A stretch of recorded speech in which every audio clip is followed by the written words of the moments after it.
Welcome back to Tell Me More for Run Radio. We'll get some writer's tips in here too. Our guest today is Wajid Hassan. My name's Trina for Run Radio. We'll get started. Welcome so much for coming. Hey Trina, good to see you. Great to Good be on to your see show. you. You've got quite a list of things that you do on a regular basis, from writing to comedy and voice work. So tell me more about all of those things and how your life took a twist and turn to each one of those things. I'll give your listeners a quick rundown Okay. of my life, if they have 4 hours to spare. But I was born in Pakistan. My parents moved to England when I was 3. So I was raised in England, in the north of England, till the age of 10. Then they moved to London, and then I went to high school in London and had my formal education in England. I then got into the technical field as a field service engineer in England, and then moved to America, primarily Los Angeles, and then worked in the technical field there. But in the background, I was following my own spiritual leader, yogi master by the name of Dr. George King, and that was one of the reasons for moving to LA as well. And then later on, when he passed away, I kind of got into a bit of a depression, and then my wife at the time said, "Well, why don't you did little stand up at school, made people laugh. Why don't you do some comedy and get out of your depression?" So I took some classes, found out I was still funny, and started hitting the Laugh Factory and whatever, doing the open mics. And at that time, I had a little computer store in Hollywood, repair store, and this lady came to repair her Apple computer, her Mac. And she kept looking at me, and I said, "Why do you keep looking at me?" She said, "Well, you have an interesting face." I said, "So?" She said, "Well, I'm a casting director." So I said, "So?" Because I didn't know what a casting director was. She said, "Well, let's get you an agent." So she got me an agent, and then I started booking commercials. So I guess I was discovered in Hollywood unsuspectingly.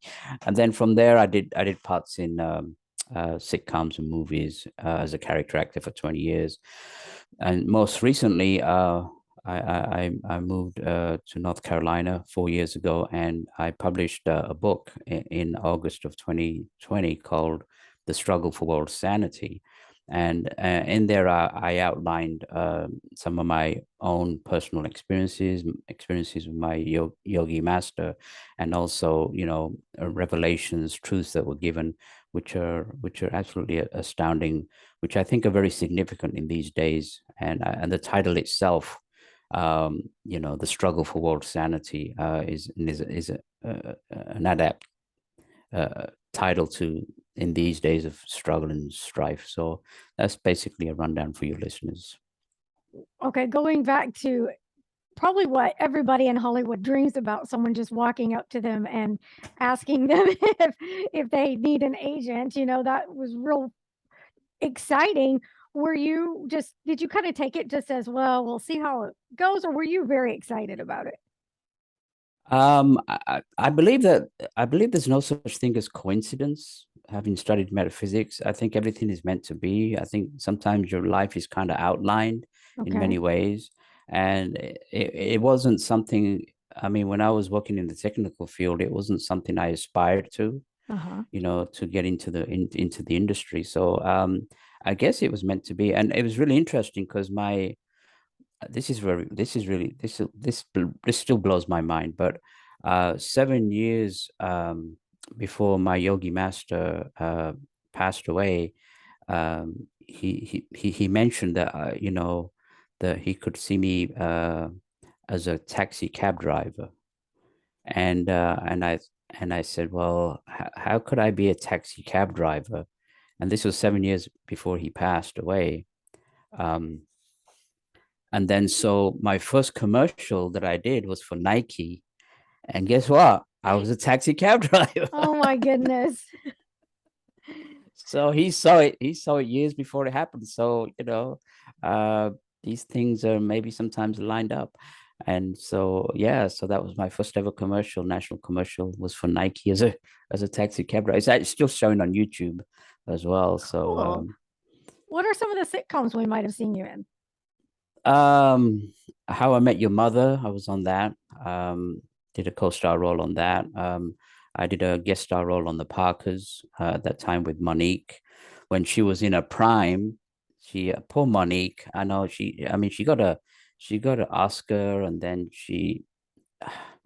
I don't know, she was influenced by her husband because she kind of went kind of off spiral, and now she's like they're not giving her work anymore, and it was wonderful to work with her. Um, but I don't know.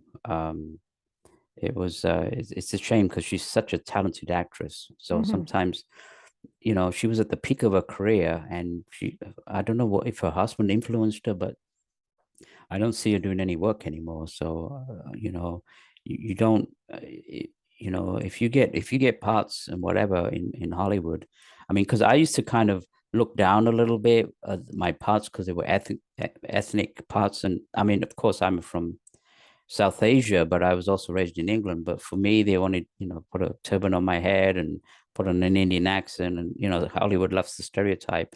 But they were paying me well, so you know.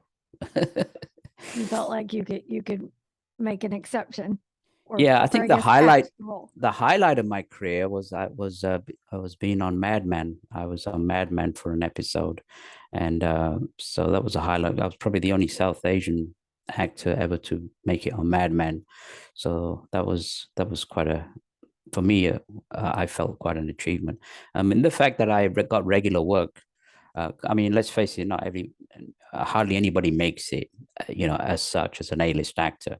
But the fact that I got regular work as a regular working actor was incredible because I think I was probably in the top 5% because there's hundreds of thousands of actors and don't get parts at all. So very, very competitive, very stressful business. All the 99% rejections, Hmm. that you have to deal with. So it messes with your head. Yeah, So I'm sure it does. What were some of the thoughts that you would have when you would get rejected for a role that you went up for and you were you hoping just you'd get? have to have crocodile skin. You just Uh, got to keep going. And Yeah. then uh, I guess it's acting must be an addiction because you get that high, you're on set and you're treated for king of the day and you got your own dressing room and they pamper you and then you go on national TV and whatever. So it's a bit of I guess that's the high you get that you're looking for to get that role. But as a character actor, I did a lot of commercials. So that was part of my success as well. Do you Did well still in commercials. act? Uh, Not right now. I'm focusing on the book and interviews, but I do have an agent, and here in North Carolina, and she said, whenever you're ready, we'll, for auditions, we'll be there for you. So that's good. Let's talk about the book and what made you want to write. What made you decide this was a route to take? Well, in the background, like I say, it was something that I didn't openly discuss. Hmm. It was kind of my own, I mean, I supported the organization that my yogi master created called the Ethereal Society, but it was more private and it wasn't. And then, of course, you have to eat, you have to pay the rent, and so metaphysics and spirituality doesn't pay the rent. So now I was in a position to now I had certain, spiritual experiences, and I felt it was important to let people know that that despite what's going on in the world, I think there is a light at the end of the tunnel that we're not destined to be in this position of madness that we are right now. I mean, right now we're being threatened with nuclear war if things go out of hand in Ukraine. So the main purpose of the book was to let people know that we need to return back to spiritual values, not so much religious values, because unfortunately religion itself has caused many problems. Orthodox religion has caused many problems, still is causing problems of hatred between races and religions. So it was to let people know that we need to go back to our roots, our heritage of why we're actually here. We're not here to suffer, we're here to learn experiences, and we're supposed to gain enlightenment and states of high consciousness. We're not supposed to be in this political craziness. this unjust economic system, endless wars, and all this stuff that we've actually created ourselves as a race. So I think it's important now to let people know that we need to return back to these spiritual values and some of the truths which have been hidden by mainstream media and the religions, and let people know that we need to unveil these truths. Do you think you learned a lot through writing this book or found that it was therapeutic for you to write? It didn't take me long to write the book. I was actually, the inspiration behind it was I got this email from this company said that we can write a book for you, and for I think some astronomical figure. I think it was like $10,000 or $15,000 that they will publish the book. You just have to interview. And I thought, well, guess I could write it myself. So it didn't take very long to write it, Mhm. because with writing, acting, any kind of creative music, it has to be an inspiration. It's not something you can just sit down and write. So the inspiration came to write the book, and then it kind of sat on the shelf for like 3 years, and it didn't really kind of move, because I was moving around, still doing things. And it was actually a friend of mine who kept pushing me to get the book. Then I got somebody to do the cover, and then he helped me format it to put it up on Amazon. And what was really interesting, Trina, that when it was published, Amazon has certain categories, and it went straight to number one on two categories: mysticism and spirituality, and the other one was UFOs, extraterrestrial life. So it went straight to number. I mean, of course, it didn't stay number one, but it gave me an indication that people are interested in the subject matter. And so I had experiences which I kind of kept to myself for years, and I thought, well, why not, let people know things that they've never heard of before. So will you put out another book following this one? I'm not quite sure. I'll probably not at this point. I think I needed to write what I needed to do, but I'm recently I became a represent North Carolina for the organization that I follow, the Atheist Society. So I'll probably be promoting them in the near future, as a way of continuing spreading the information that people I feel need to hear, of truths which will inspire and help in these troubled times. How did you publish? Did you self-publish, hybrid, get a traditional publisher? It was self-published through Amazon. Yes. Okay. Um, and like I say, I didn't know how to do it, so my friend is more technically minded, and he did the formatting and the layout and everything. And then I had another person who was actually uh, um, a very well-known cover designer, because the cover of the book is very important, because that's the first impression you get of any book. And so she did covers for like people like Mark Victor Hansen, Deepak Chopra, Neat. um, and a few of these inspirational writers. And so she was well known, and I knew her personally, and so she did the cover for me, and it all kind of went very smoothly. So I guess it was meant to be It again, right? was. So in the you kind of following along with the subject of the book and the state that the world is in, and you said you got found yourself in a bit of a depressed state.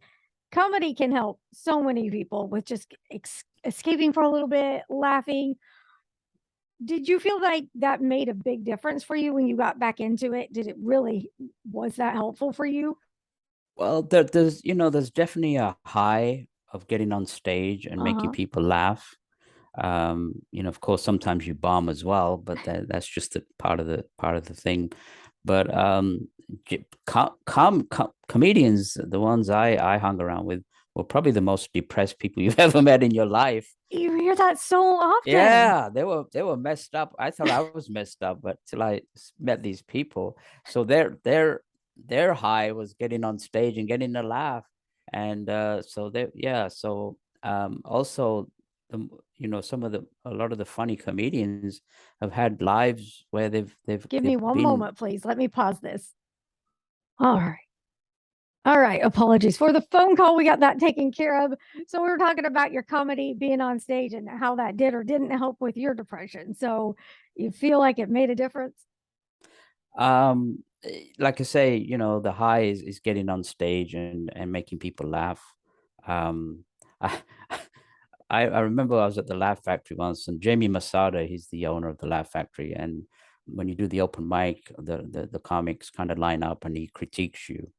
And so I'm sitting there with a turban on my head because I did all the ethnic stuff, Right. with my stand up. And who walks in but Chris Rock?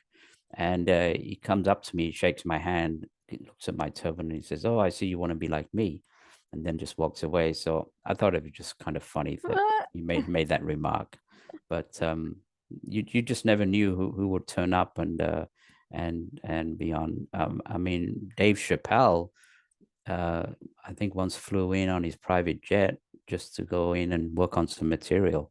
So you got to see some of that stuff Wow. as well. But yeah, it's yeah, a lot of the comics, the good comics. I mean, the Tears of a Clown. Poor Mm, Robin Williams, is an I know. example. Yeah. Yeah. Terrible, tragic example of being such a funny guy and yet just so messed up inside. Mm-hmm. So at least your listeners realize that I'm actually quite messed up inside. That's why I Oh, got into please comedy. stay with us. Please stay with us. That's very important to share though. I mean, I think with the way our mental wellness is not right now, I hope people, don't take a smile as okay on people and that know that, ask if, ask, are you okay? Do you need help? How can I help? All those things that we need to do for one another. Um, do, Yeah, do it's important to open up and let people know if you're going through yeah. mental issues. Absolutely, you're correct. Did you find it hard? I mean, you moved around a lot. I feel like that could be intimidating trying to understand different regions and humor. And was that hard or easy for you? In what ways? I just feel like a lot of times, even across the United States, people have, their own little vernacular or jargon about things. And sometimes picking up what's funny or how people mean to be funny isn't easily interpreted. So I didn't know if it was easy for you to get the jokes or people to get your jokes when you made them when you moved around so much. Um, yeah, I mean, I put on the funny accent and played the East Indian, and for some reason they found it funny and little quips and ethnic quips and stuff like that. So people got it, so long as it made them laugh, and that's really what they were there for, to laugh. So, I mean, there was this one comic, and she got up on stage and she was telling all the greatest jokes in the world, and you could hear a pin drop. Nobody was laughing, and I was like so uncomfortable. So it's not the jokes. Hmm. I think it's the presence, and also you've kind of you've got to love your audience.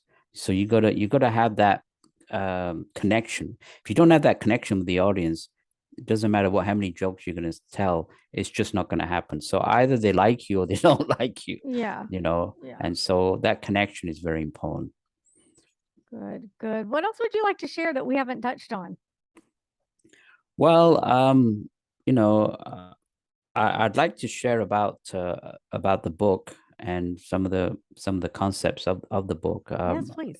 because like I say, it got number one on in the category of UFOs, and extraterrestrial life is something which is forefront in these days, and the yogi master that I followed was actually was contacted by higher intelligences that live on different dimensions in the solar system. So, people used to laugh at the concept of life on other planets, and people are not laughing anymore.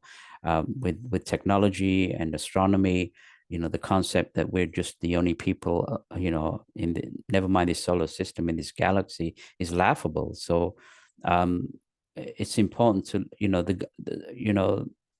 the governments of the world know that these extraterrestrials and these spacecraft exist. They just are not revealing it to the public, and so the public are demanding the truth behind extraterrestrial life and why they are here, and what the purpose behind. And so I think the governments are deliberately hiding this truth because they don't want people to be aware that there's extraterrestrial life that's not only technically advanced but also spiritually advanced. They actually care about this planet, and so that's another reason these revelations uh, are being given right now, so that people understand that we are being monitored by higher intelligences, and they care about us. In the 50s, when my yogi master was contacted, we started the atomic, started exploding atomic and hydrogen bombs again in our history. We've done it in the past as well, and so there was a lot of tremendous amount of UFO sightings around the planet. So there was a concern that we were ready to, destroy ourselves again. And I think America exploded over 1,000, and so did Russia. And scientists today still don't understand why we're not all dead, because that radioactive fallout should have killed everyone on the planet. And I believe it was intervention by higher forces that absorbed a lot of that radiation and pretty much saved us from our own folly. So that's something that people are not aware of, that I wanted to explain and let people know. And they can read more about that in your book. Tell them again where they can go to get it right Well, now. it's called The Struggle for World Sanity. It's on Amazon. But if you want to learn more about, I have some clips of my acting and my trip to Kilimanjaro that I did in 2006. Information on the organization that I follow. They can just go to my website, which is wajidauthor.com, which is WAJIDAUTHOR.com. All right. Thank you so much for sharing. Thank you so much, Trina, for having me. Appreciate it.